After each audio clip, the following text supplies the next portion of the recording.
Arestado ang sarong persona makalis na makuha ng badil asin bala sa PNP checkpoint sa Barangay Bacolod, Milagros, Masbate, alas 8 nin aga kan nakaaging Miyerkules, Mayo 1.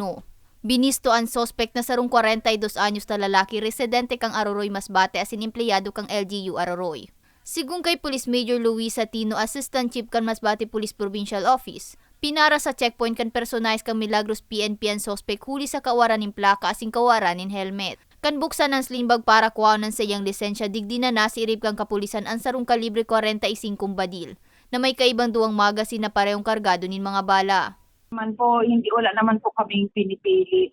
Kahit ano pa naman po ang inyong katungkulan sa gobyerno, ay kung talagang may mali po kayong gawa, so kailan po nilang harapin kung ano man yan.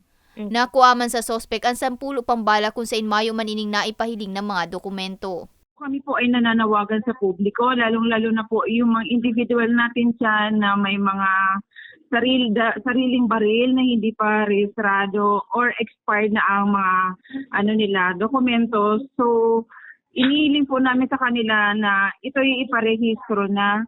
Sa presente, nasa kustudiya na kanutoridad ang sospek asin nahampang sa kasong pagbalgar sa Republic Act 10591 o Comprehensive Firearms and Ammunition Regulation Act. Para sa mga baretang tatak Bicol, Mae Arango.